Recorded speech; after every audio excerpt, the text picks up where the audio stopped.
In this video I will highlight 8 tactical mistakes that if you fix those, your entire game is going to change and you're going to play much better. In my honest opinion, this is one of the best videos I ever made. So keep watching to the end of the video because you're going to improve really fast. In this video you will see real match situations, the mistake and the tip or trick that you can put into practice right away. Today we are at the Boekhorst in Noordwijkerhout and I'm going to start right now.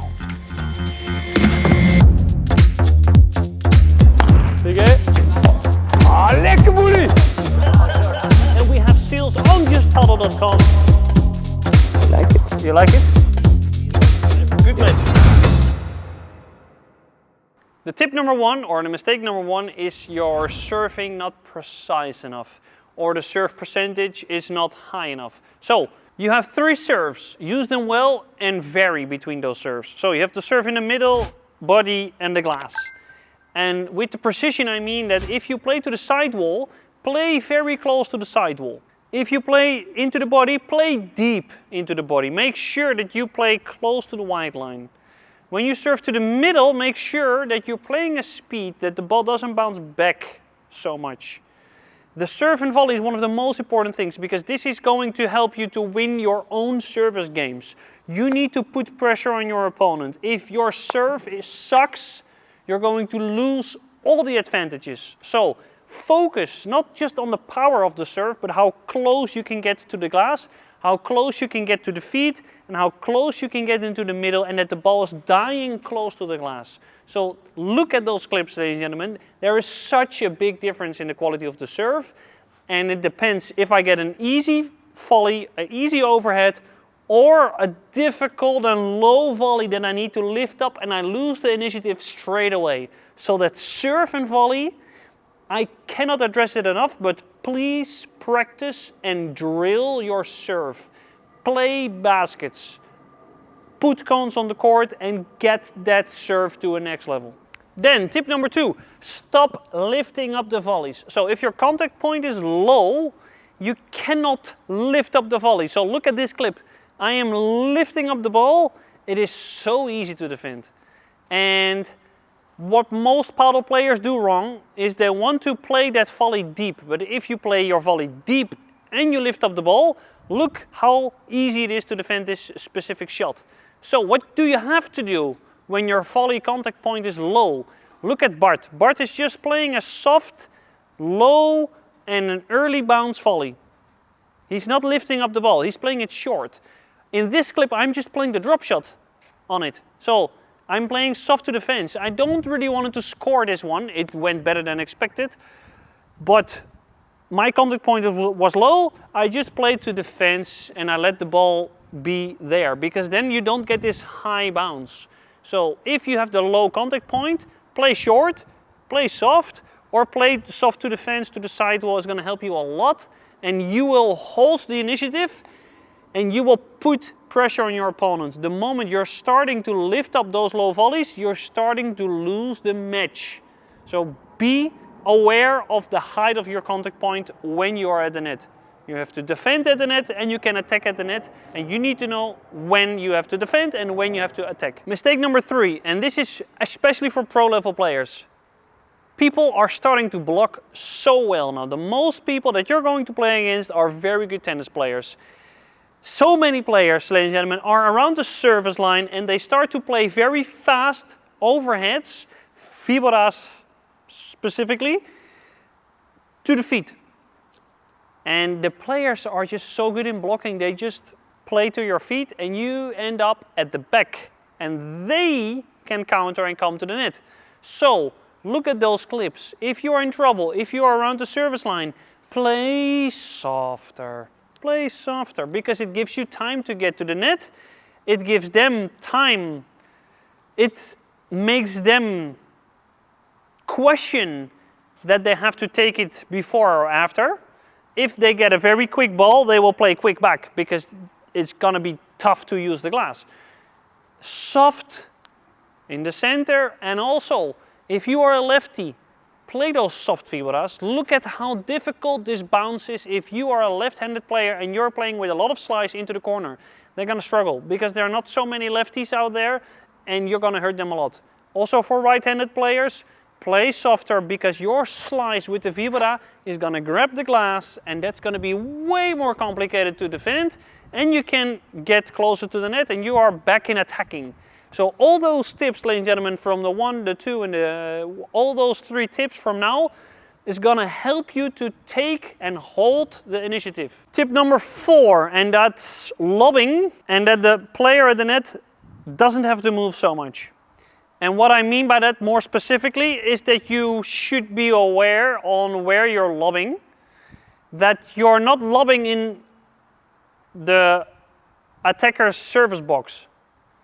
So if I am on the left side, so I'm here, bring me to my partner's service box.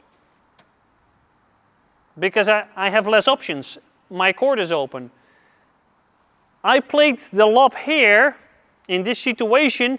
I just played to very close to Boy, and Boy has a very good smash. He just murders me because he doesn't have to move. In some situations here, I make him move. He has to play the VIbora, even though the lob is not that high. So it depends a lot on where you aim the lob. I'm playing with a lefty, but Bart is parallel to me, so he's in front of me. He is lobbing over my right shoulder high enough that I cannot get the ball. My partner has to help me, and he's making my partner move a lot. So this is such a good option. So if you just start to lob a lot to the center, you're going to win so many matches. But be careful where your opponents are. Make sure that when they are getting a lob, that they either have to get the ball, have to run forwards and then play the lob, or that they have to cover for their partner when playing the lob. If you're playing against 2 right-handed players, this is fantastic. You can lob on the left shoulder of the right player and you can just win so many matches. You can say to your opponents, listen, I'm gonna lob on your left shoulder, good luck. And it's just still working. Mistake number 5, no patience in the low defense. So, many of you are starting to lob too quickly. Some guys have a very good first serve and you're playing a lob on the first serve. Stop doing that. On the first serve, play down. In the second serve, play the lob. If somebody has a very weak service, okay, play the lob. But it's challenging. If somebody has a good serve, don't lob. If you're in trouble, look at what I'm doing now. I should play down in this situation. I should be more confident in getting that rally going. I want to get out of this rally because I felt like 2 balls, they played really well, and then I was like, okay, I need to get out of here, play the lob. Half volley lob on a very quick volley is a no-go. Play down. In some situations, we went in and volleyed from the back of the court. Is a much better option, and is something that you should do sometimes as well, instead of using the glass. Yeah, so if you're in trouble in defense and they play short, in front of the line, in front of your feet, sometimes you need to step in and volley it, or you have to half volley it. You have to do something, but you cannot lob. So when you're able to lob, I will tell in some of the next tips. Mistake number 6 is volleying or attacking too deep. So you can see in this situation, we have the pressure, but I'm playing my volley deep and we lose the initiative. Bart knows how to use the glass. He's a very good player. He can just take it and lob me. If in this situation we are playing in front of the white line, we keep the initiative. Don't play deep. Stop playing deep. Start to play short, because you get volleys, you're not getting lobbed, and you can beat them because you're playing in a quicker rhythm. Mistake number 7 is lobbing too deep. Many players are lobbing so close and high to the glass because they think, my opponent has a very good smash, so I need to lob deeper. No, you just have to think on when should you play the lob and where, based left and right.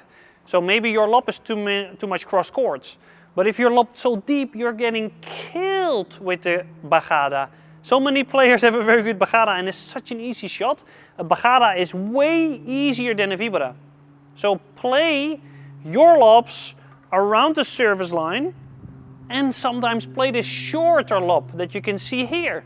It is very difficult to get a good smash because the lob is quick. You have no time to get under the ball. You have no time to get like kick effect. So it's much better to play that shorter lob, quicker lob, play that soft ball on the feet first and then the lob, to play the lob more in the middle. And that high lob is going to disappear, ladies and gentlemen, I'm going to tell you. So mistake number 8, the last mistake, is under pressure that you're making an angle. So I'm very close to the glass and I am playing my ball to the camera. It is very easy for the backhand player to play to the fence. So if you're under pressure, make sure to play into the body of the opponent or to play down the middle, because you will not get hurt so much. Also, it depends a lot if you're playing against a lefty or a right-handed player on the right. I'm playing to Bart now. I'm playing my return to Bart, his forehand. He can make the angle to the fence because it's too high. It also depends on who you are playing to. Bart is playing the return now. High to the backhand of Robin. Robin can play the angle to the fence. Easy. Now Robin is serving to Boy. Boy is now playing down the line to Robin his backhand, and now he cannot make the angle, because if Robin makes the angle from that position where he is now, very close to the fence, he hurts me and he hurts himself in the center. So then he has to play straight. So it depends a lot on where your opponents are positioned. So I would say, as a basic guideline, if I'm at the net and I'm in a good position, don't play to my forehand. If I need to go and run, you can play to my forehand, but you better make sure that you're playing that shot when the ball's easy for you, because then, let's say I have this contact point very close to the ground, I cannot play an amazing shot. Or you can move in already, because I cannot play a very good shot. So when it's easy for you, you can take more risk with angles. If it's difficult for you, play to the body or play in the center. Don't make difficult angles. This also counts for the lobs. So if you are under pressure, don't play the lob, because you're not going to play a good lob. Play the lob in the center most of the time, because you're not getting the angle back. Ladies and gentlemen, I think we broke down maybe the entire game of this match. If you can think of mistake number 9 and post it in the comments below, I'm keen to hear that, but I think we nearly covered everything, or at least 8 things that you can change to become a better player. These 8 things are so important, and so important to discuss with your partner, because if you do this well together, you're gonna win a lot more matches. So I hope you like it, and I see you in the next episode. And for people that are watching this with the dubbing, please give me some feedback if you like it, yes or not. Hasta luego, ciao, adios.